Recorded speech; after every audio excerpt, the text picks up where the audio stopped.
Thank you to our sponsor, the Home Depot. The FIFA World Cup 2026 is here. Games every single day, and the best seat to keep up with all the action is right in your own backyard. Big screen outside, grill going, neighbors and friends coming over to watch. Now that's how you host. As an official supporter of the FIFA World Cup 2026, the Home Depot's got what you need to get the backyard match day ready. That's right. Whether it's a projector screen setup, string lights, little patio furniture, the Home Depot will help you make your yard the go-to spot. And with fast, free delivery on over 2 million items, you can focus on setting up the ultimate backyard fan zone instead of making trips to the store. So, as we welcome the world to our backyard, get your home watch party ready with an assist from the Home Depot. To learn more, visit homedepot.com/FIFA World Cup 26. What's your favorite VHS you got? The old Batman with George Clooney? it was the Batman where, what do you call it, was Joker. Oh my gosh, it's right on the tip of my tongue. Don't say it, Brandon. Don't you fucking say it. Just say it. Don't say it. I'm gonna get it. Fine, just say it. I can't fucking think of it. Thank you. Michael Keaton. Fuck, Michael Keaton. That's exactly what I was thinking of. Welcome back, ladies and gentlemen, to New Heights, presented by Wave Sports and Entertainment. And we are your hosts. I'm Travis Kelce. This is my big brother, Jason Kelce, out of Cleveland Heights, Ohio.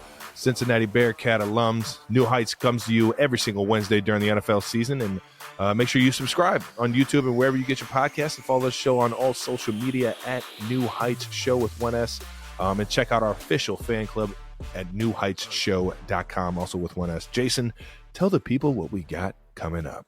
We got another fantastic episode for all you listeners and watchers out there. We're going to recap both of our Week 15 road games. All right now. Get to some fan mentions, including a shout out from Unk, obviously, a.k.a. Shannon Sharp. Fantastic. And we're going to break down some of the biggest storylines from around the league, as usual. But first, as always, new news. All righty, first item, we are in possession of the puppet versions of ourselves from the Philly Special Christmas animated special. For those of you that either watch Travis and I's Fairy Tale in New York social clips or watch the entire Philly Christmas special deal, this is Travis, this is me. Dude, we look like the fucking Bee Gees, man. Dude, they did such a good job with these. Why do I have a... I don't know. Listen, you're going to have to ask Peter and Marie. I mean, I've had that at one point in my life, but that's pretty good. These puppets are really, really cool. Unpop Productions that made the video and did all the social clips and everything. Man, they're talented. It was fun watching them work and seeing everything that goes into stop animation. And,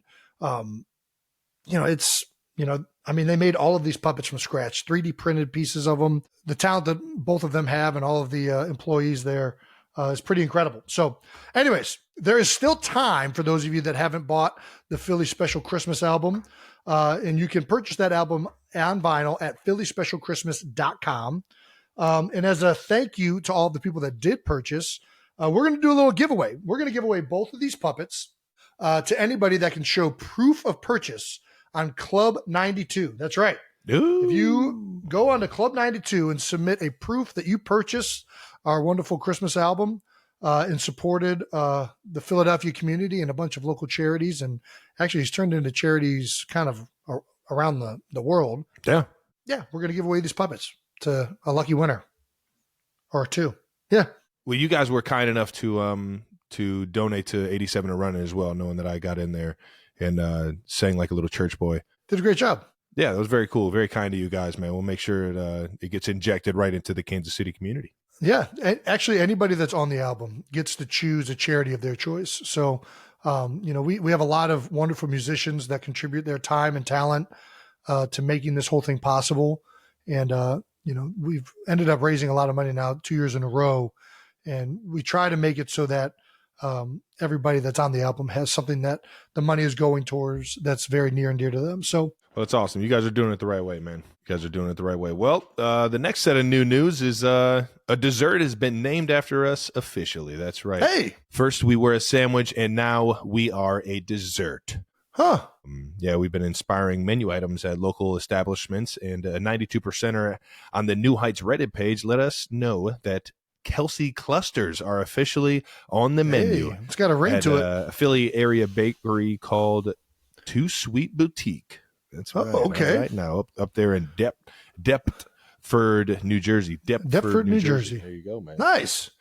And I'm not going to lie, I would fucking crack They one look of these. delicious. Those look amazing. Yeah, I can't Those believe look this great. isn't a thing. These are outstanding. Or I guess it's a thing now. You throw Reese Puffs with anything, and I'm game. I also like when like chocolate bars have like a crunch to them. Like there's something about like You need that. bar crunch or Kit Kat wafers, things like that. So this feels like it's a really good pairing. Yeah. I got to try some of these suckers out. Too Sweet Boutique. Thank you so much for supporting and being creative and innovative and making some delicious treats. Yeah, they shot at us on IG actually. Well, they tagged us on IG actually saying the Kelsey clusters inspired by the Kelsey brothers' favorite cereal, Reese Puffs, coated in chocolate and drizzled in peanut butter. Ooh, those are definitely a touchdown. Well played with Love the it. football pun. That's nice. That's nice. Well, Jason, get your ass over to Deptford in Two Sweets Bakery. Yeah, I can't wait to try some of these. Let's get to some fan mentions of the week. All right, now from user Epitome of ADHD, which I'm sure we can all relate to at some point in our lives. Hey, On the New Heights Reddit page, a friend of mine went to Heights High. Yeah, Heights High! Heights High! Yeah. Let's go fucking Tigers. Tigers, baby. Has Jason's flip folder from marching band. No way! Oh, this is gold. You fucking... Dude, what? You played saxophone in the marching band. You played a bunch of different instruments though. Like you could play you were taught the saxophone, and then once you learned how to read music, you kind of taught yourself how to play other instruments. I played a few other instruments. I played saxophone. Barry sax was what I played. First of all, let's get back to this. I don't mean to be rude. I was not in marching band, so I don't know where this Jason, folder comes from. You were in marching band. You used to get like 50 tackles, and then at halftime you go out there with your fucking saxophone. Don't act like you were a dual nerd. I would and gladly. jock. Don't. I would gladly. I would gladly. That's why you were prom king, because everybody loves you. I was not prom king either. You were in my heart. I would gladly claim marching band if I did it, but I did not do it. So I'm a little curious where this is actually from. If maybe Cleveland Heights is just printing my name on things, I don't know, but dude, no, that's a classic. Like you could tell that folder's been through the attic somewhere. You know what I mean? Like that doesn't look like it was just printed yesterday. Yeah, I don't know. I know it's not from marching band. I was in jazz ensemble. Maybe one year you were like, I'll do marching band, but like, was there like a special event, like a pep rally or a... No, so a lot of band instructors make the football players play marching band, but shout out to Mr. Baker who played football. He firmly believed that football players should be in the locker room at halftime, going through halftime adjustments. So he never forced football players to do marching band, which I always appreciated. Shout out to Mr. Baker. All right, Mr. Baker. But I did do symphonic band. I did do jazz ensemble. I played baritone sax. That was my main instrument, but I also learned bass clarinet, screwed around with the trombone in the jazz lab for a little bit. That's crazy. We already talked about the African drum incident that I would play at lacrosse games. Dude, legendary. I even, I hate to admit this, but I did play a little flute on one of the jazz songs. What do you hate to admit that for? I mean, what do you think? It's not the manliest. It's not a manly instrument. It's not. I wouldn't describe it that way. But you know what? Just because it's high pitch. I was like Jethro Tull out there, man. I was getting after it. I have no idea, but that dude sounds sweet, man. We have to look it up, man.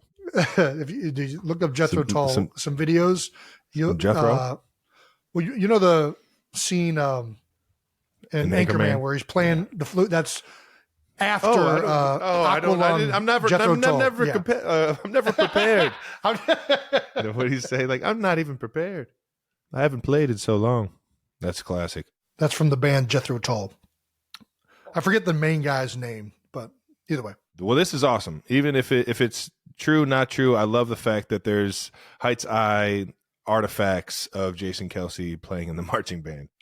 You did do a little bit of pep band, though. I feel like I remember you being in the pep band for basketball games, or were you just up there with the pep band? No, I was just up there because those are my boys, and they were letting down some funky beats in the Heights pep band. Some Masterpiece, some Spotty-Oddy Dopalicious. Spotty-Oddy Dopalicious. Excuse me, let me say it right this time. I think it is Spotty-Oddy. No, it's I always he says mix it it in up. he says it in the you called me out on it and literally pulled the phone out. Maybe, yeah. It's Spotty-Oddy Dopalicious. Either way, though, they definitely we had some bangers as a pep band, and basketball. We were pretty good at basketball. It was great at basketball. Coach Cap transitioned right over to Barry Egan. I just remember you screaming at me like an older brother one time during like a free throw. Like yelling at me to make the fucking free throw. Everyone's just dead silent, just waiting for me. I missed the free throw. And I just hear from Jason, "Make the free throw!" I'm just like, "God damn it. This asshole up there in the fucking top of the stands." Nah, man, it was electric. Good old high school memories, man. We actually have another Heights High shout out from user UT Pyro, Pyro. 34 on New Heights Reddit page. Circa 2002, me getting trucked by Jason Kelsey. Oh, shit. A little Strongsville. Yeah, an old hockey photo. Strongsville Mustangs. We played a lot of hockey out in Strongsville growing up, and sure enough, 2002, that had to be like your freshman year? I was only number 27 my freshman year. Then you went to 13, right? You know it. That was always my number. Yeah, I thought so. Friday the 13th, scariest dude on the field, on the court, on the ice. I mean, as you can see, labeled the enforcer. You circle him on the scouting report as "Do not fuck with this guy," or you will get trucked, like our pyro buddy right here. Yeah, this is actually from there's a website, shutout.com, that there's two brothers, Nate and Gabe Schaefer, that have been like chronicling Cleveland Heights hockey for a long time, like far predating me. And the pictures are still up. The rosters are still up. Matter of fact, if you go to that year, 2002, on shutout.com, you will see a startling image of what I looked like as a 14-year-old. What do you mean? The greatest center of all time? NFL Hall of Famer? That guy? We're going to find that guy? It's pretty cool that you can go back and look up all that stuff. They still got all the guys that we grew up with, all the coaches. Yeah, Gabe was awesome for doing that. He did some football games with some other sports too, but he was all in on hockey. Well, he used to do all the Heights sports with Gabe.com, and then they kind of now just do the shutout.com. But I don't know if Gabe is still a part of it, if it's just Nate. But either way, both of those guys really paid a service to the Cleveland Heights community by keeping this stuff up and running. Shout out to both of you guys. I do not remember that game, but I went back and looked it up. And we got killed 7-0 or 7-1. I scored my first goal in that game. First high school goal. Really? Do you remember how you scored it? I don't, but I was a defenseman, so I'm guessing it was a slap shot. You were a defenseman? My freshman year, yeah. Dude, no way. I promise you. Me and You're Nate. a center. Nate how Pesser. dare he? You're a center in every sport you play. Don't ever get it twisted. Don't ever. Lacrosse, center, midi. Hockey, center. I played wing Football, mostly. Center. Put this guy in the middle, all right? He's going to clean up the trash in the front of the net. Yep, it's true. He's going to fucking get into the fucking boards in the corners and fucking body somebody. He's going to back check. All right. That's enough of Cleveland Heights is reminiscing. We've touched on that enough. Let's get to our last fan mention, which comes from New Heights favorite, Unk. That's right. Shannon Sharp posted a TikTok of himself unboxing a special True Colors package that Travis and the team sent to him. Unk says he's unboxed a lot of gifts over the years, but this is the coolest thing he's seen. So shout out to the True Colors team for making this really special. Yeah, I'll tell you what, and it's always kind of a surprise to me on how the boxing is going to be, because we do this during the football season. I kind of thumbs up the exact sweatshirts and all the attire and all the actual designs and everything. And I'll tell you what, teaming up with the Chiefs has been awesome with this. Everybody with True Colors that's been involved has been amazing. Shout out to Danny.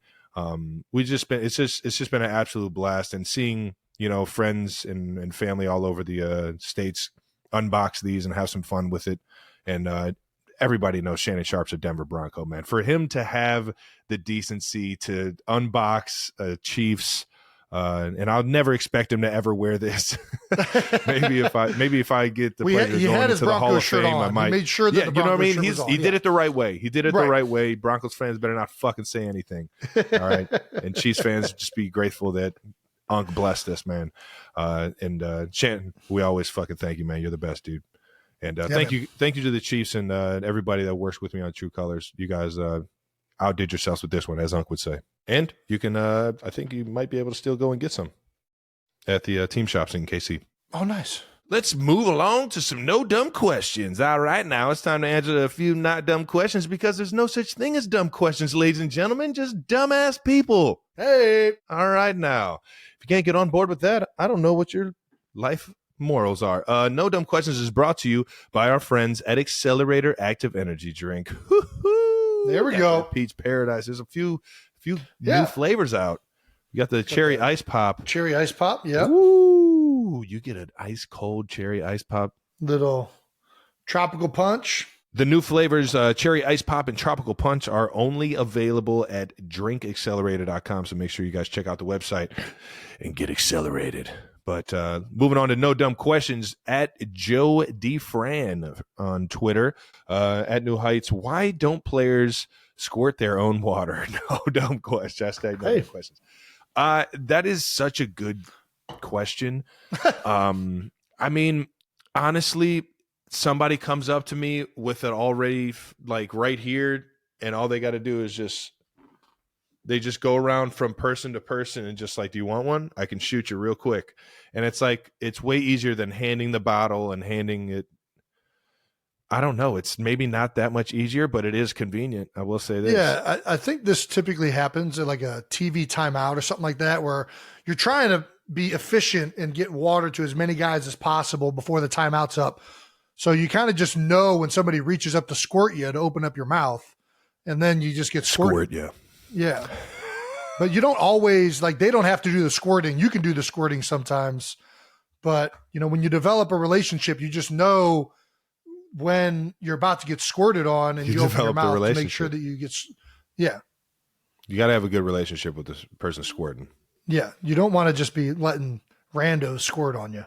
Yeah. You got to make sure you know who you're dealing with. Then it doesn't feel as a trusted, trainer, coach, individual teammate. I'll let a teammate squirt me sometimes, but that's just a good teammate. I'm Trainer Trav, man. I'll squirt you guys if you need one. I'm Trainer Trav. I'm Trainer Trav. I have that in my fucking. I got that thing right on the hip. Just need one, dude. Yeah, I got you. There's something that feels good about giving somebody a squirt. Like it feels like you're doing them a solid. Like, I'll get you a squirt. Hey, you want some? I'll give you a squirt. Dude, have you ever trusted someone to squirt you and they just fucking miss your mouth? Yeah, it's the worst. My pet peeve. So these Gatorade water bottles are fantastic, but sometimes they don't screw the lids on all the way. It pisses me off when they just right down. Come on, guys. We embarked on this avenue of trust. I opened my mouth to accept your squirt, and you dumped it all down my chest. Oh, man. Squirt me where I wanted to be squirted. Yeah. Moving on from at Groovy Girl 858 at Club 92. Favorite Christmas movie? I mean, you can't go wrong. And also, is Die Hard a Christmas movie or not? Settle the debate once and for all. So where are we going first? Are we going Christmas movie or Die Hard first? Die Hard. We got to just knock Die Hard out. Just knock Die Hard out? Yeah. Die Hard's not a Christmas movie. It's not a Christmas movie. I'm sorry. I mean, it's a movie you should watch around Christmas. Well, what's the difference? Well, it's not a Christmas spirit movie. I wouldn't say it's a Christmas movie because you can watch it at any time of the year. It's not strictly a Christmas time movie to watch. Die Hard is acceptable to watch anytime. Correct. You can't watch Christmas Story in, You March. cannot watch that shit in July. No, you can't. Yeah. It doesn't work like that. Doesn't hit. But Die Hard, you can watch that whenever you want. You can definitely watch it during Christmas and enjoy it because it's a fantastic movie. I need to watch it again. I have not seen Die Hard in a very long time. And I'm embarrassed to say I don't even know if I remember the movie all the way. I think it's been that long since I've seen Die Hard. Just picture Bruce Willis walking out of an exploding building with like explosions just going off, and he's just like barely alive. That's the whole movie. All right, fair enough. He kills it. I'm kidding. That they did make 5 of them of him doing that exact thing. What is your favorite Christmas movie? Favorite Christmas movie? Damn, man. There's so many good ones. I mean, Christmas Story hits home. That's the one that gives me the feels. Because it's filmed in Cleveland, Tower City. As a kid, I remember going down that slide. I remember just like going into the mall area. On top of that, just like the scene of like the outside reminds me of a Cleveland Christmassy, like snowy Christmas. I don't know. I just get the feels from that one. Yeah. I'm a comedy guy. I don't like not funny Christmas movies. So I'm probably going to say either Elf or Four Christmases. Dude, I love both of those movies. I think I probably put Elf above Four Christmases, but I'm such a Vince Vaughn guy that I'll watch Four Christmases any day of the week. I'll watch that shit. I'm trying to remember. They're all named after the cities they were conceived in or whatever. Dude, it's classic. I think Christmas Story is the answer. But Elf, Four Christmases. There's actually a Claus on Netflix. If you haven't watched that, fantastic Christmas movie. Very good. Animated, but it's well done. Oh, The Grinch. Damn. The Grinch is another good one. The Grinch, dude. Gosh, how do we forget about that? Jim Carrey's just my favorite in everything, man. I watched the original too. I like the original Grinch. I like any version of it except the most recent one. The most recent one's a little bit, my kids like it, so we watch it a lot. But God, Christmas Vacation. Man, we are forgetting all of the good ones. I watched Christmas Vacation too. Christmas Vacation's good. No, listen. I used to be in your same shoes, the same boat you're in. You need to rewatch Chevy. Christmas Vacation. I got caught up in the whole the National Lampoons. When's the last time you saw Christmas Vacation? Probably last Christmas. No way you watched it last Christmas. You didn't watch it. I definitely watched it. I love Chevy Chase. I just like Vegas Vacation so much more that I Vegas can't Vacation is Christmas. Good. I think Christmas Vacation is the best one, but I didn't really appreciate it when I was younger because I think I didn't get a lot of the humor. I didn't understand it. Oh, it's so much better as an adult. It's fantastic. I'll give it a Christmas Vacation shout. is great. Home Alone. Home Alone is another one like.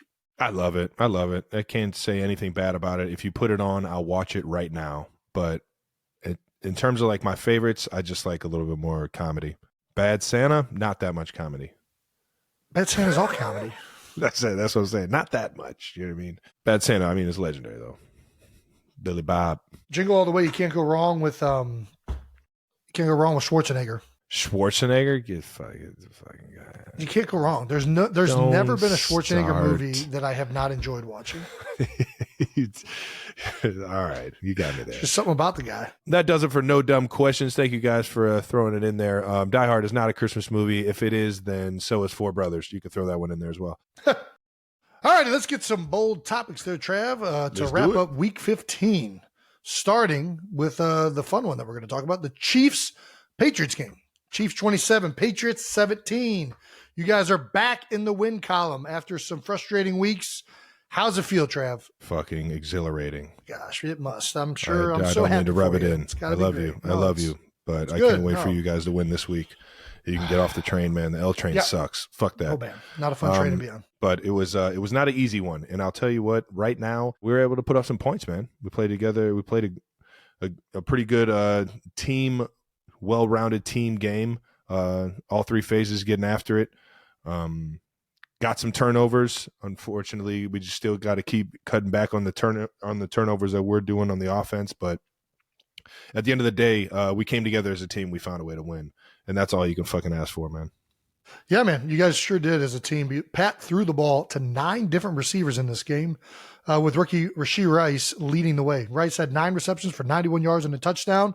With 7 touchdowns on the season, Rashee now has the most receiving touchdowns by a rookie in Chiefs franchise history. Yeah, pretty awesome, man. I'm proud as hell for him, of him, man. He's slowly been taking more and more responsibility as this year's gone on, and him and Pat have been able to, up to this point, even create a great relationship and a great, common ground in big key moments too. I'm talking about third downs when we need it most. I think his game is going to keep growing, and I think Coach Reed does a great job with young players. I know because he helped me out a lot as a young player, but he's going to keep putting Rasheed in great places and great positions to have success in utilizing his skill sets moving forward, man. And I'm just happy for him that he's finally, you know, I don't know. It just seems like he's taking a lot more ownership, definitely throughout the week and during the games. And man, I'm excited as hell for him. Yeah, he's having a tremendous season. He's also second in most receptions in franchise history by a rookie with 68, trailing only one receiver with 70 in their rookie year, which we both are very aware of, which is Dwayne Bowe. Somewhere over the Dwayne Bowe, baby. That's my fucking dog right there. He was man. a beast when we were just coming into the league. You know it. The pride of LSU, the pride of South Florida, man. That's it's one of my favorite teammates of all time, man. It killed me to see him go to Cleveland. But I'll tell you what, man, he did an unbelievable job my first couple of years of just fueling me with confidence to be myself, come into the building and be myself. Don't be uptight, even though it is a serious job and anybody can get hurt, man. You just got to have fun every single day. And Debo he had more fun than anybody.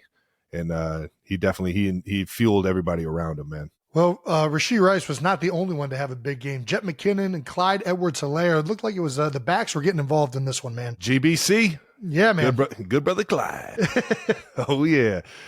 He went airborne for a touchdown. Go ahead. I saw that, yeah. Jet finished with not only one receiving touchdown, but a passing touchdown. That's right. The play that everybody is talking about that Andy somehow got from a black and white footage from what year did he say it was from? 1940s. 1940s. It's so funny in introducing these plays because it's always from a TV copy of a game that you really you can barely see where the guys are lined up. And when you press play, it just looks like commotion. It just looks like shit's going on and you really don't know where the ball is because the picture just isn't that clear. When he installed it, everybody was in their head like, that play is definitely going to work. Yeah. 100% guaranteed going to work. Nice. Love having those ones in. And we've been working on it for probably the past 10 weeks, I would assume, thinking about where we are in the season. Letting it marinate, making sure that we got that thing ready for all the different looks that could possibly happen. You know what I mean? Yeah. And then just at the right time, and sure enough, we've been handing it off the entire time. And for some reason, Jet decided to toss it. I've never seen that play where he wanted his passing TD. He's like, hey, if I toss this, I get a passing touchdown. I'm gonna have to ask Jet. He's got some improv to him. I've tossed him a few laterals in my day. That he's been on the receiving end, so he can definitely improv a little bit. But I'm gonna have to ask him exactly what happened on why he tossed this. Yeah. And if it's for the passing touchdown, I mean, I respect it, sir. I respect it. You got to get that on the stats. Well, whatever made him toss it, it worked. With 1:30 left in the first quarter, it's 1st and goal. Pat is crouched down next to Jet, who is behind Creed Humphrey, and takes the snap. Oh, wait, no. Takes the direct snap from Joe Tooney, not Creed Humphrey. Oh, my gosh. I didn't even realize that when I was watching it. Big Toon, he can do it all. All 5 positions. Dude, he is a beast. Very not enough people know about Joe Tooney. I'll just say that. Been one of the best for a while. They should, yeah. Fakes the pitch to Mahomes, then flips it to Rashee Rice, who runs it for a 4-yard touchdown. Next up, Clyde Edwards-Helaire, good brother Clyde, has a nickname. Good brother Clyde, GBC, baby. It's not good brother Clyde. It's Chiefs Twitter is calling him Air-A-Lair. Dude, I had a front row seat to this catch. If you guys didn't see me out here getting locked up in the corner, watching Clyde just go up and moss this dude. He was floating in the air for about what felt like 5 seconds. Yeah. And I was just like, in my head, I'm just like, get down before he pushes you out. Get down. Yeah. And he landed with the ball on his chest or in his grasp. And I just went fucking nuts, man. I was just like, God damn, those are the kind of plays that you need in a tight game, in a tough game like that, where it's hard to score in the red zone.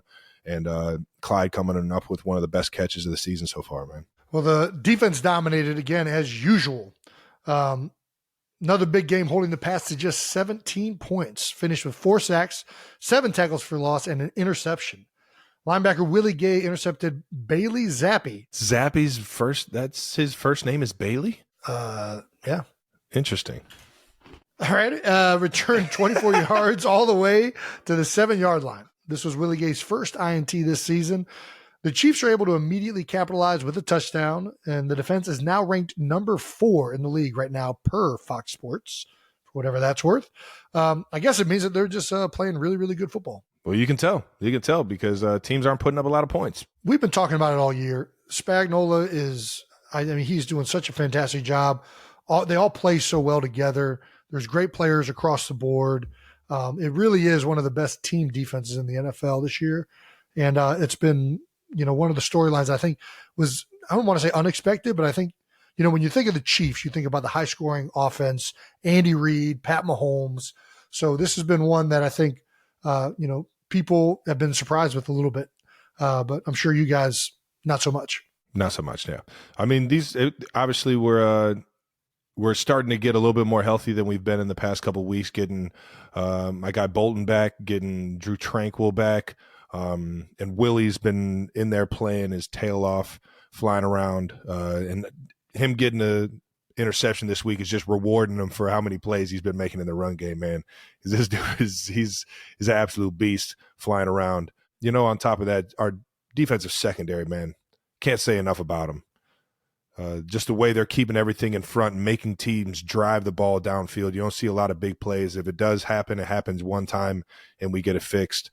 And that's what you want out of a defense, man. The kind of the bend, don't break defense, come up in big key situations with huge sacks or huge tip passes and deflected passes, and just makes it really uncomfortable for an offense to try and move the ball down the field. And we're lucky that that Spags has got those guys playing fucking outstanding right now, man. Spags was not the only heralded defensive coach in attendance for this game. You ran into Coach Belichick on the field after the game. There's a picture of you guys shaking hands, and it looks like you guys may have spoken to each other. You want to share what you guys talked about? What did the old ball coach tell you? I just mentioned how much I respect him and how much it's always the biggest challenge I go up against in the National Football League is going up against one of his defenses. And I just wanted to make sure he heard that from my mouth, man, because it's been a pleasure going up against him all these years. And I got asked after the game if, did I feel like it was going to be the last time or anything like that. And I was just going up to him to pay respect, over the 10 years that I've been going up against him. How much I appreciate the challenge every single time. Yeah. And hats off to him for always being, that great. But it's, they asked me if it was the last, I'm just like, I don't, it might not be here. Whatever the situation is going on here might not be it, but I think that guy's got some football left in him. Yeah. I don't know what's going to happen. And you never do. Yeah. I know this. He's one of the best football coaches of all time. He's right up there with all of them. I don't think people really, really, truly realize how good he is as a coach, how smart he is, how creative he is, how detailed those defenses are. How good of a leader he is, the intangibles, you know what I mean? He gets the best out of everybody that plays for him. He's such a phenomenal coach. It's weird hearing things that, are being said. It's hard to imagine a guy of that stature not being coveted by anybody in the NFL. Yeah. Lastly, you were also seen with another person walking off the field, Kadarius Toney. Got your arm around him. He had obviously, another unfortunate drop. He had a drop. I had a drop. I was right there just telling him, we both gotta be better, man. And everything else that I said can be between us, man. I said everything I needed to say last week, and I'm still on board and firm with my, convictions. Yeah, sure. If that's the word, with everything that I said, man, I still believe everything that I said. And sure enough, we didn't play our best and we still came out with a 10-point victory, man. And that's the good part of the NFL, that you can, not play your best sometimes and still come out victorious and try and find ways to keep getting better and get some momentum going into next week. Well, LeBron's stat of the game, Jet McKinnon is the first player in the league with a touchdown pass and a receiving touchdown in the first half of a game since the Chargers' LaDainian Tomlinson in 2005. It's a a very coveted That's LeBron a stat. fucking the thing. I think we're finally starting to get this. Yeah, they're getting. We're really starting. That's it. a fucking great one right there. great Shout out one to right Jet for Yeah. making the decision to toss it for some reason. I don't know why. Lastly, in attendance, as was shown on the TV copy, the whole Swift family. Well, I shouldn't say that. It was Taylor and obviously Scott. Yeah, Mr. Swift. Got a nice sweater on there. Yeah, full Chiefs gears. It's a good sweater. No, it looks good on him. I think his complexion really suits green more, if I don't say so myself. I don't know. It's kind of looking real nice on him, man. It's a swaggy vintage joint. I mean, it's a nice sweater. I'm not gonna lie. He's rocking it, man. And it seems to be enjoying himself. Everybody seems to be enjoying themselves in that one right there. It's the wrong team, but it's a nice sweater.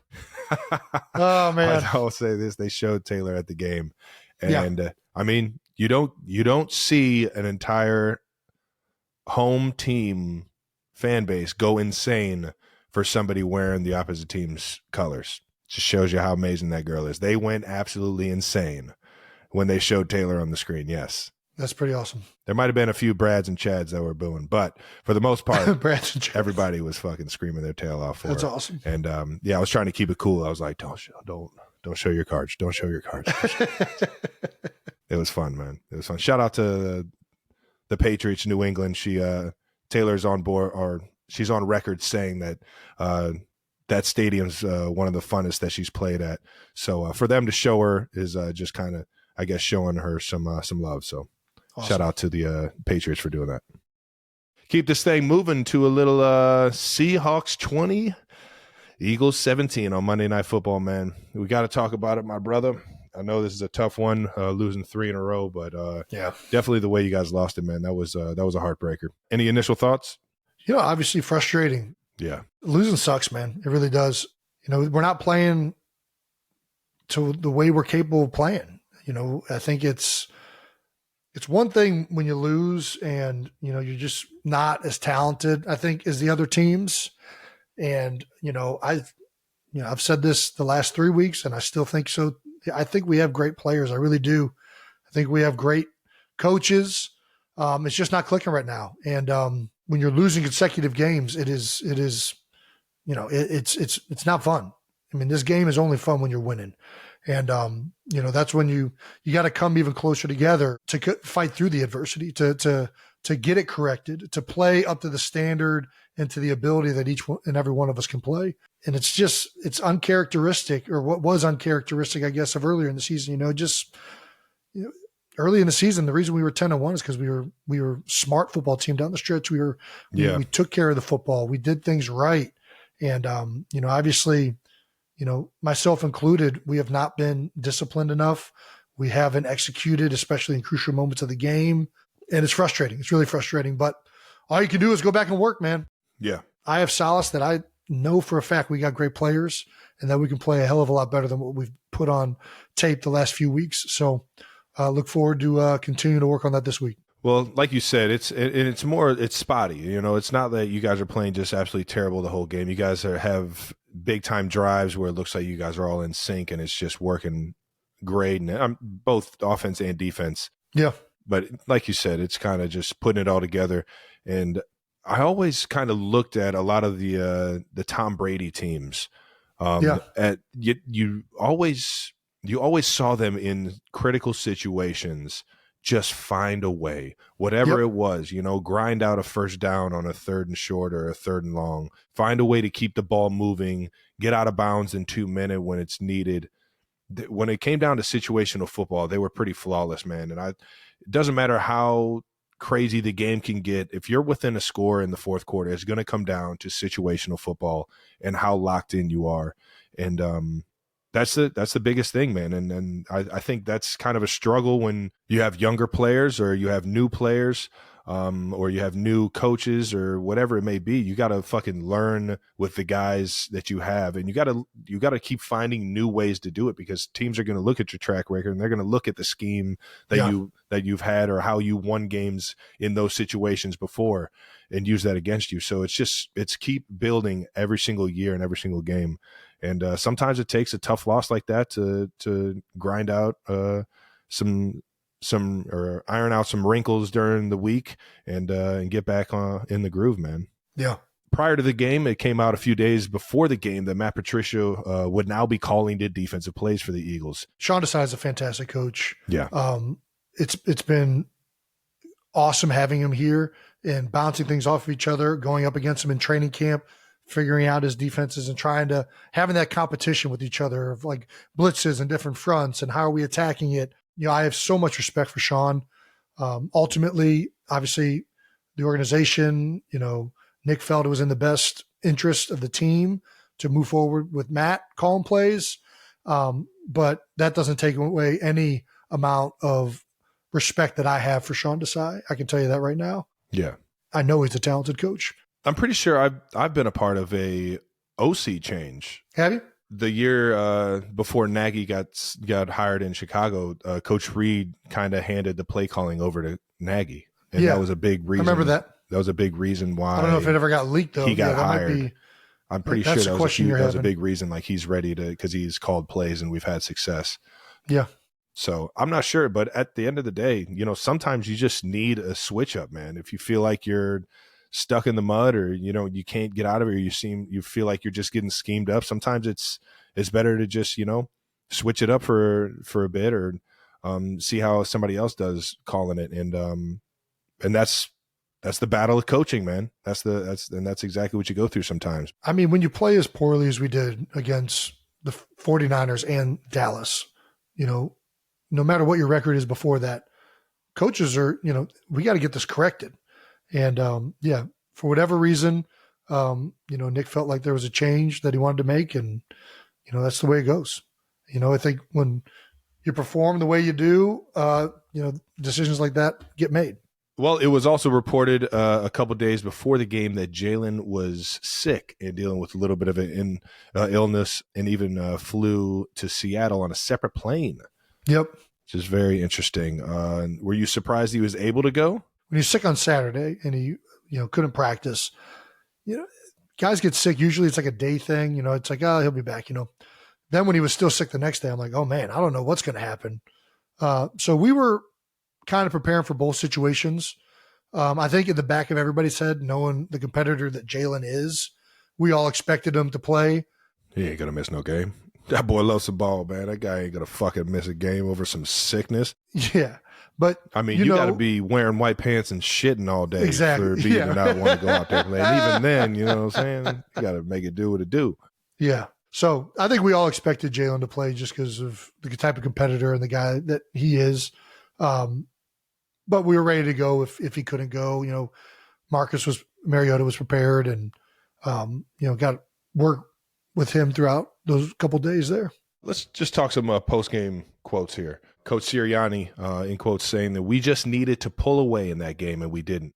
Yeah. There were uncharacteristic things situationally and fundamentally, and we have to be critical of ourselves, starting with myself. That's always a good sign. Anytime the fundamentals are off, you got to look right at me for that. And that's how you take accountability as a coach. And I remember last week, Matt Nagy saying the exact same thing in the building to the offense, saying, you know what, let's just get back to some fundamentals, some key fundamentals. It sounds high school Harry. It sounds like it's the easiest thing. It doesn't sound like it's going to fix a lot of problems, but essentially it is. It's going to let you focus in on smaller things, separate the entire grand scheme of things into like certain points. And it's just, I think it's something that sounds very simple, but can mean a lot, man. Yeah, no, I'm with you. I think a lot of times, everybody works on fundamentals, but I think, especially in the NFL, you get focused on these high level, aspects of the game or these things that, like out scheming people, doing whatever. And, really the thing that allows you to be successful is the fundamentals. That's what allows each and every person to be successful on the play and do their job. And it's real. When I tell you I've been in the league fucking 11 years, and as the season goes on, you don't get as many reps, which means you aren't practicing the fundamentals or as many of the fundamentals as you had been during training camp over the summer. leading up to the first couple of weeks in the season. You just don't get all those reps to run all the routes, to get all the looks in the run game. Yeah. So you either got to take that accountability on yourself, or you just got to be a pro and focus on the little things and kind of break up an entire play into like small increments of different focuses or what you're focusing on. It's being a pro, man, and trying to, and sometimes just getting back to the fundamentals is everything you need. Jalen's also quoted in saying, "We didn't execute. I didn't think we were all committed enough. Just got to turn it around, and this is a challenge we have to embrace." That's what the attitude you have to have. I think, when you're not performing as a team, when you're not winning games, the only thing you can do is go back and work that much more, go back and commit yourself that much harder. Yeah. We have great people in the building. We have people that want to win. I know that. There's no question in my mind about that. For me, the commitment comment, that's all you can do is recommit yourself even more than you already are.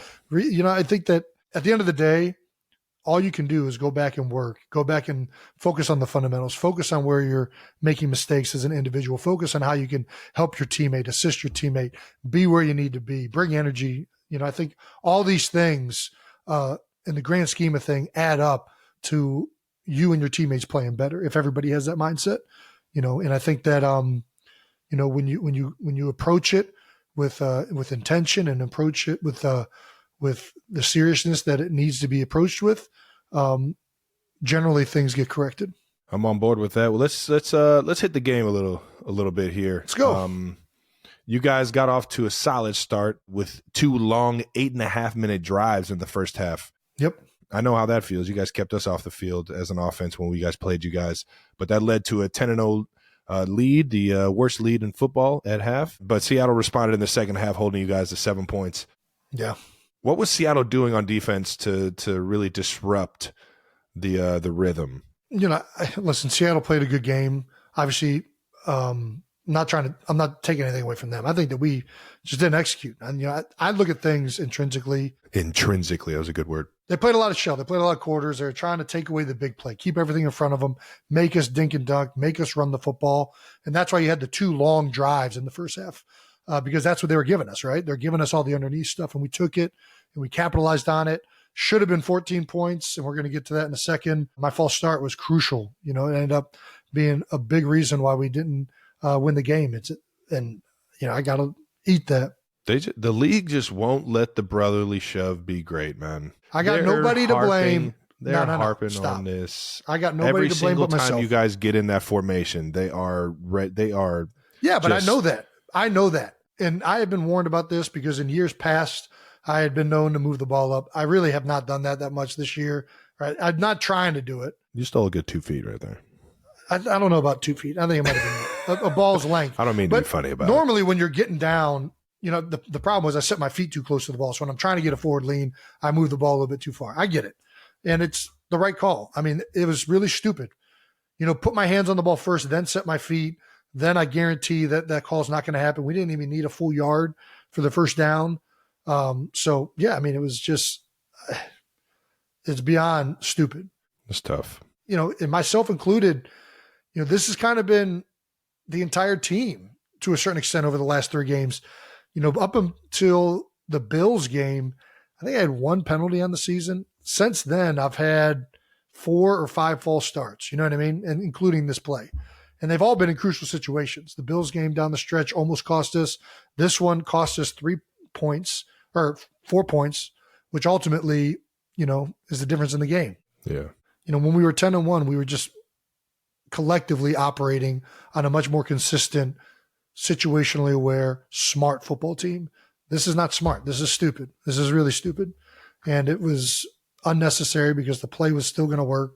So I got to be better than that. Back to what Seattle was doing. I mean, that was their name of the game. They wanted to make us, they wanted to take away the big play. We had some big runs, but they definitely took away some of our explosive passes. I feel like that's been the entire league. Everybody's been kind of playing that style of defense because it's just the safe way to do it.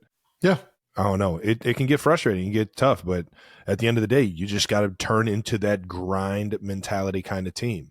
You gotta have ownership and have pride in being a team that's just going to grit you out. We're just going to find ways to keep getting first downs, whether it's third and short, third and long, whether, and just keep finding ways to get the ball down the field and get a fresh set of downs. Yeah, even though that's frustrating, I'll tell you what, when you win a game, when you're just doing that, it's just a gratifying feeling, man. Yeah. Well, down to the wire, the Eagles get the ball back with 28 seconds and their timeouts, but the drive ends on an interception with a deep pass.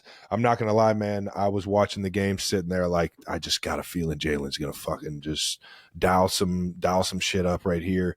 They're playing prevent. He could use his legs. Well, that's what he did on the first one. He scrambled and got about 15 or so on it. Yeah. Give me a timeout.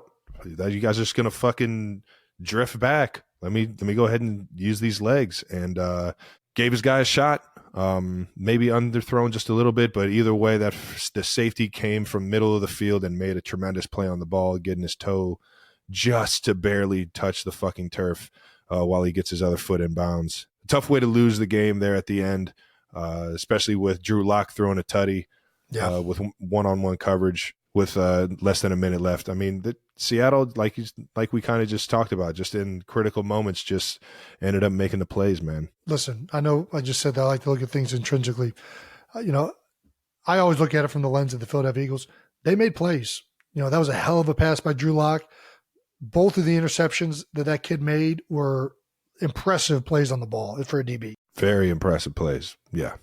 Hats off to those guys for making plays when they needed to make them. Well, we got a LeBron stat of the game. There was a graphic that appeared on the broadcast that said at age 36, Jason Kelce is the oldest offensive player to make every start this season. That is a LeBron stat. That's a good LeBron stat. That is quite a LeBron stat. We're on board with that one. That's a fucking good one. You old dog, you. Yeah, right. Way to fucking be the most reliable guy, baby. Well, unfortunately not. Well, right on, man. Any final thoughts on the game?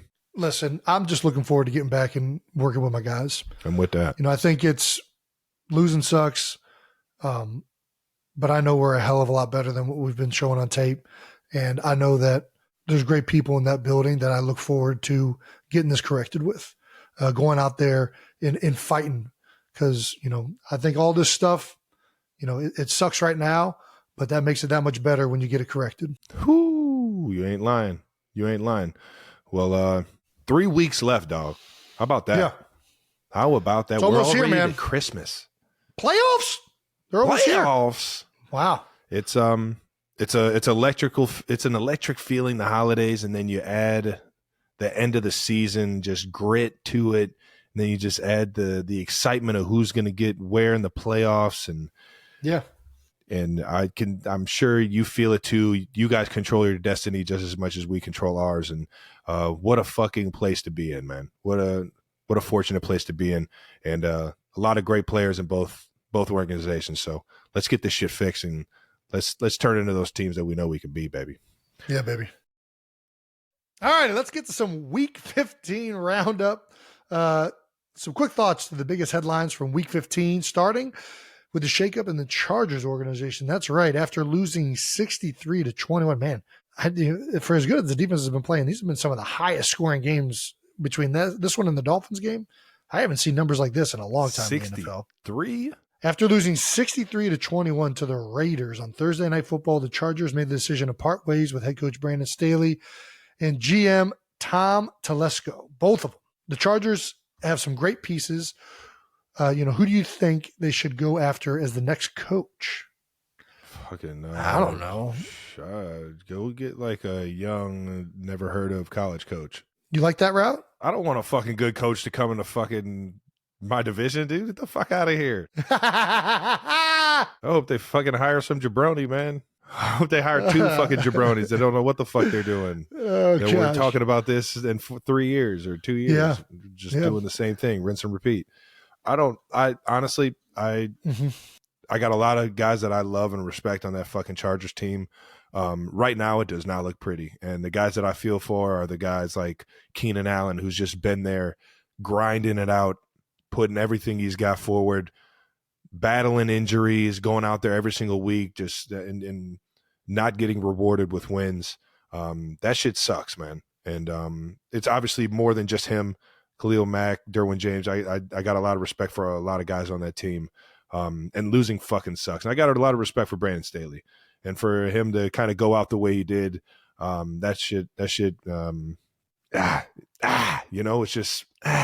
just not a they were fun close. way. I mean, obviously this year hasn't gone the way it's been a frustrating year for him this year. Yeah, but all year he's been getting hit with questions like, "Are you going to stop calling the plays?" And he's standing on what he's saying and saying that he's going to keep doing it, and the losses keep getting bigger. And I don't know. It's just a tough go for Coach Staley. Cleveland guy. I wish him the absolute best moving forward, man. Sometimes a nice fresh start is just what you need, man.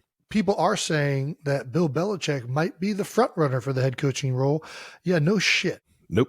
Bill Belichick's going to be the front runner for any head coaching role. Any head coaching role. I mean, what are we talking about here, guys? If he is available, I think everybody's going to want this guy. Yeah. I don't know who they should hire. I think I always like with a young quarterback going with a offensive-minded guy personally. But obviously we've seen the Bill Belichick route work with another pretty good quarterback. So I think that I can see that working out. Nope, I don't want to see it. I hope they get some trash ass coach from who nobody knows. All right, well, battle for the Oilers uniforms. That's right. The Texans beat the Titans 19-16 in overtime while the Titans were wearing their throwback Houston Oilers jerseys. That's we talked about this. You're a firm believer that they should be in Houston. Before. You're a firm believer they should be in Houston. JJ's another person who agrees with us. That's right. We get the uniforms back. That's how it works. I don't make the rules. Sorry, not sorry. Too bad, so sad. I just, listen, I know that the owners own the team and the franchise is part of it, but when you move cities, I think the team name should stay with the city. That's my own personal. They were the ones that bought the jerseys. They were the ones that, spent all the money rooting for these guys. I know that Tennessee had the Oilers for a couple years, but come on, man. That jersey is rooted in Houston history. Yeah. Not Tennessee history. Kind of Tennessee history, but more so Houston. Yeah. That's my own opinion. I'm with you. If anybody should get it as a throwback jersey, it should be Houston. Yeah. 100%. Yeah.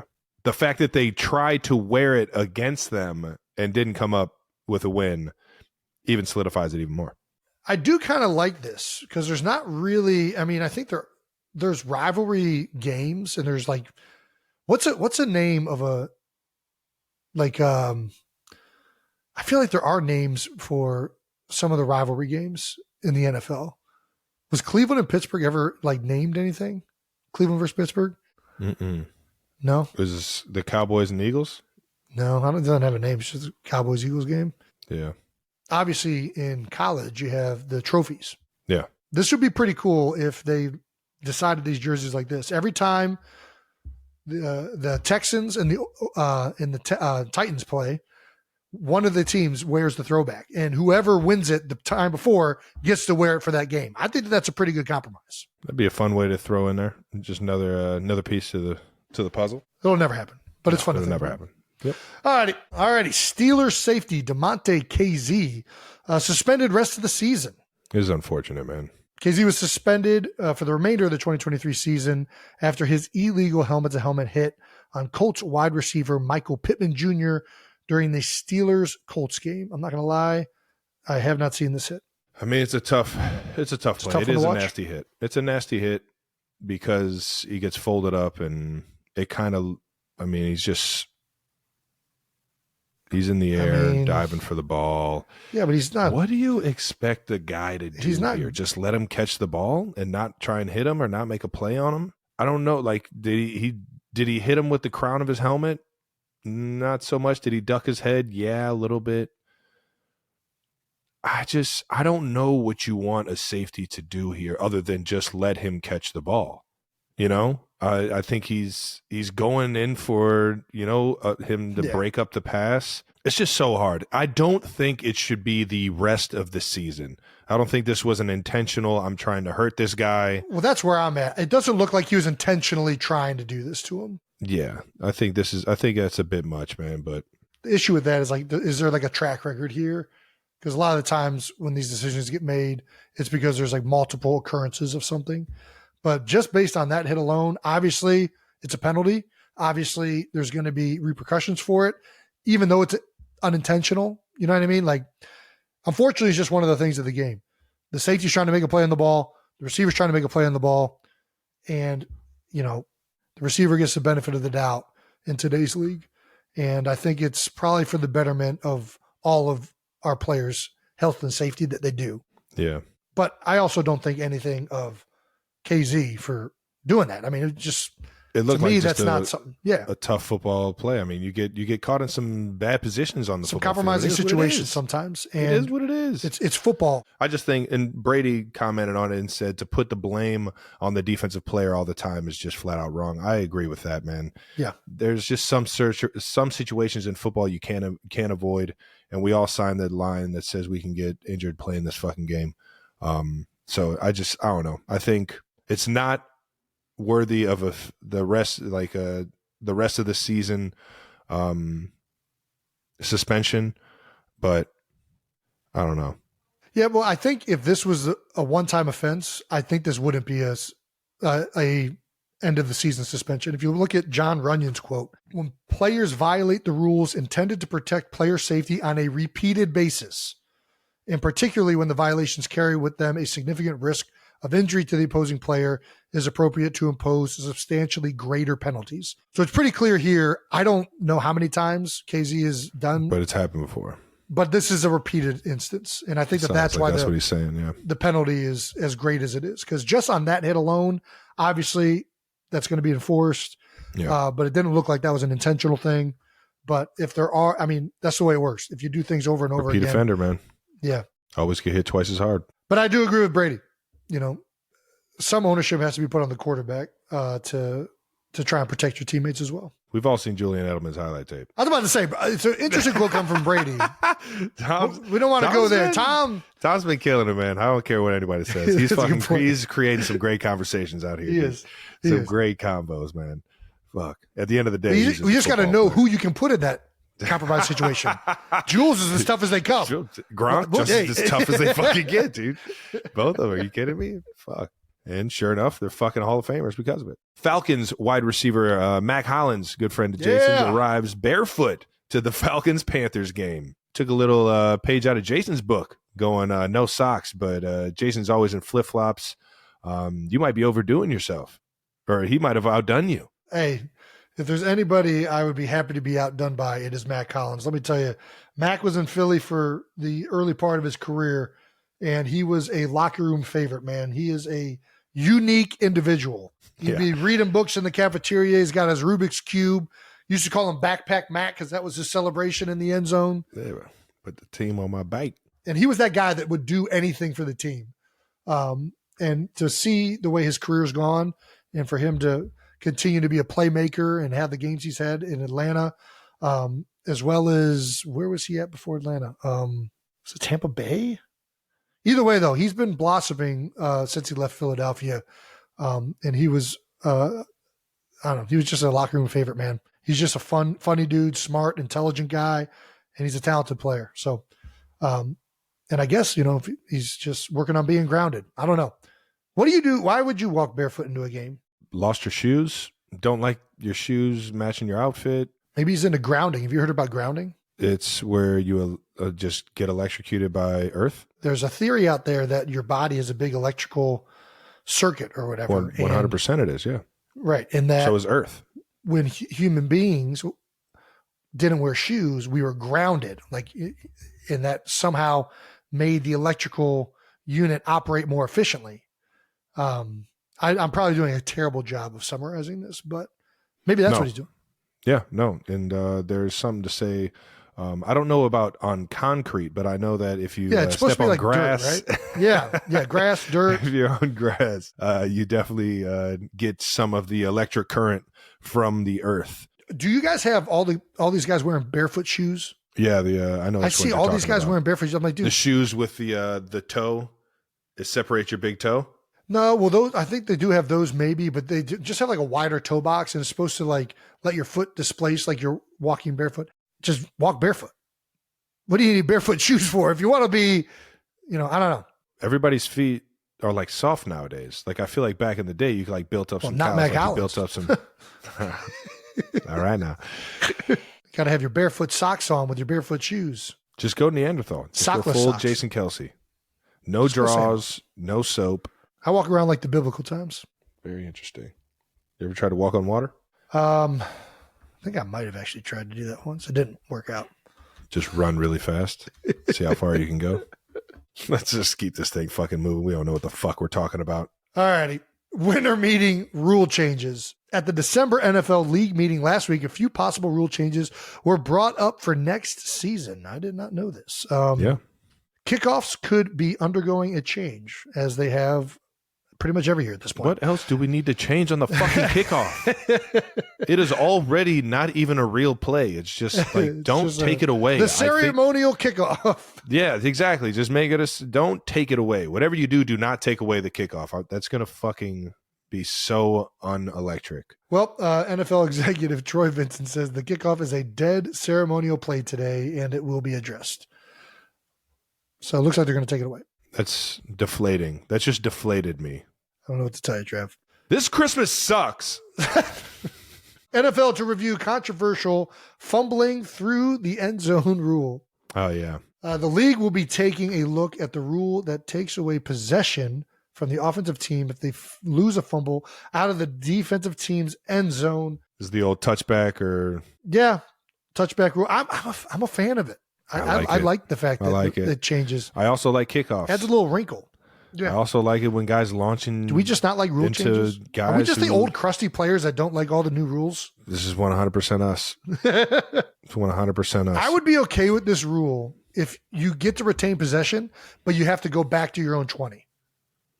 I think that's what the argument is. That's what the argument is? Yeah. I could be on board with that, but I still like that it changes position. I can't get on. I like exactly where it is. I like it changes positions. All right, that's fair. The tush push is expected to be reviewed this offseason, but not banned. What is reviewed but not banned? I don't know what that means. Well, Troy Vincent explains. Okay. I think there was a report that either the league office or the commissioner was looking to eliminate this play. That was false. You don't want to punish anyone from doing something well. People have tried different things to stop it, have not had success. Yeah, that's a great point. Yeah, I guess we all thought that Commissioner Goodell was on board with getting rid of it, but it sounds like he's open to just kind of tweaking it a little bit. So we'll see. We'll see what happens with that one. Hip drop tackles. This is one that you and I disagree with, I think, because it's just hard to imagine. Nobody tries to do a hip drop tackle. You're just trying to tackle the guy. But what do you mean? I was on board with you on this. I know we're on the same page, but we're not on the same page with Roger. Oh, Roger doesn't like it. NFL Commissioner Roger Goodell told reporters that he would prefer to see the hip drop tackle eliminated. Hip drop, I would tell you, I think we should all work to get that out of the game. The injury can be very devastating. I mean, I agree if there's a way to get it out of the game, but I just don't know that this is, I don't know. I don't think that this is an intentional thing that happens.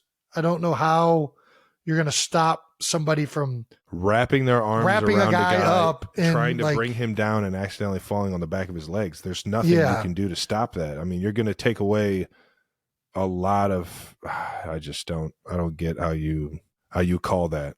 It happens multiple times every game. Yeah. If not every single time a running back's getting the ball and running the ball in the middle of the field. Well, and it's unfortunate when the injury, obviously, I mean, it's the same thing when offensive lineman gets rolled up on, right? It's an unfortunate part of the game. And these injuries are devastating for careers. And if there's a way to legitimately get it out of the game, you try to do that, but I just don't know how they're going to do it. And it leads, I don't know is it going to be a penalty? Because I don't know. Even the one where they changed the rule a few years ago of the quarterbacks where a defensive lineman can't land with his entire weight on the quarterback. I'm not even a fan of that one. Put your fat ass on him. I don't know. I don't but I don't. I'm with you. We just hate rule changes. That's what it comes down to. We're just crusty. Yeah, we're just sorry, Roger. Troy. I don't think either one of these need to get changed though. Yeah, but I don't think we should just not change any of them. Yeah. I think the game is great. Let's reverse some of these rules. Let's go back. Exactly. Let's allow QBs to get fucking belly flopped. I will say, though, I didn't know if guys are going to be able to stop doing that, and they did. guys now put their arm down, they brace to try and make sure they don't fall on. I mean, it still happens occasionally. So maybe there's a way to take hip drop tackles out that I'm just not fully aware of. I guess we got to have some defensive guys. I've never performed a hip drop tackle. Rodeo tackle. Yeah. Whatever. All righty. Let's get to some new heights. Stamps of the week. Moving on to stamping some guys taking their game to new heights, baby. That's right. Week 15 NFL Stamps of the Week. New Heights Stamp of the Week is sponsored by State Farm. Talk to a State Farm agent today and learn how you can bundle and save with the personal price plan. Like a good neighbor, State Farm is there. That's pretty good. That's pretty good. Thanks. I had to go into the whisper sing. Jason, start us off with your pick, dude. I'm going to go with Dolphins running back Raheem Mostert. A lot of people don't know Mostert started his career as an undrafted free agent in Philadelphia. No. Yeah, man. He did? Undrafted free agent. He was on the practice squad for a little bit, I believe. Out of Purdue University. Boilermaker, baby. Boilermaker. There we go. Uncle Don style. But I don't know, man. I just love it when guys start their careers off on practice squad. They're moving around. I think he played for 4 or 5 different teams in one year before finding his footing in San Francisco and really blossoming in that Kyle Shanahan offense. Obviously, Mike Daniels saw what he liked and brought him over to him in Miami. And now Raheem Mostert set a franchise record for rushing touchdowns, scoring his 17th and 18th rushing touchdown in the Dolphins' 30-0 win over the Jets. Damn. The record was previously set by none other than Old Smokey, Ricky Williams, in 2002 with 16 touchdowns. He also now has 20 total touchdowns this season, breaking the Dolphins' single-season touchdown record previously set by wide receiver Mark Clayton in 1984. A lot of LeBron stats in there, but all that really is saying is that Raheem Mostert is balling, and he's had an incredible career arc. So I need to give my man some love right there. Shout out to taking your game to new heights, Raheem. And you've been doing it for a while, man. We just got to show you some love. I'm going to keep it in the RB room, man. I almost went Drew Lock, but I know it's too soon. It's too soon for you. That boy, I saw Drew Lock play in high school. How funny is that, man? That's how old we are, man. Where'd he go? He was Missouri. It might have been Kansas. I don't know. It was one of the schools out south here in Kansas City. And I went to, and it was actually a basketball game. I went to see him play basketball. He dropped 30 and got the dub. But a Mizzou kid ended up going and playing for the Tigers over there in Mizzou, and was in Denver for a few years. And it was cool to see him get his get a win, or get the start and find a way to get a win, even though I was rooting for the Eagles the entire time. Yeah, sure you were. Still got some love for Drew for putting that shit on, throwing the backpack on. But I'm going with Bills running back James Cook. He is out here absolutely cooking right now. Finished the game with 221 total scrimmage yards and 2 tutties, becoming Josh Allen's favorite target to either hand the ball off to or throw it to. Dude, it was impressive. He had a hell of a game when he played us 2 weeks ago and followed it up against the Cowboys. Outgained the entire Cowboys offense just by himself, as Cook finished with a career high in carries 25 and rushing yards 179. Congrats on taking your game to new heights, Mr. Cook. It was impressive. It was an impressive game to watch, man. Early on in the season, he kind of got some hate for maybe some turnovers here and there, but he has been absolutely balling, and you love to see a guy get it fixed and get it right and have some success, man. So shout out to James. No doubt. All righty. That wraps up this episode. Make sure you're subscribed on YouTube to the New Heights channel so you know when all the new episodes are coming out. Right. And make sure you check out our bonus videos on Friday, where we're going to preview our Week 16 games and take a look at a few new suggestions for the highlights bracket. Listen and subscribe wherever you get your podcasts. Once again, New Heights is presented by Wave Sports and Entertainment. And follow the show on all social media at New Heights Show with 1S. And thank you to our production and crew. We love you so much. And to the 92%ers, you guys are the realest, the illest. And we appreciate you tuning in every week, man. Until next week, peace.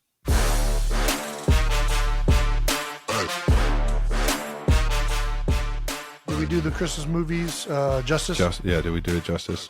Nightmare Before Christmas. We forgot so many Christmas movies. Trading Places. That's not a Christmas movie, but it's a great movie. Another one is Mean Girls. It definitely has a Christmas part in it. Rocky IV? Rocky IV is a Christmas movie? You think Rocky IV is where he gives Polly the robot That's right. for Christmas? No. That's Rocky III. Oh, well, this is fun. This is fun to just talk about.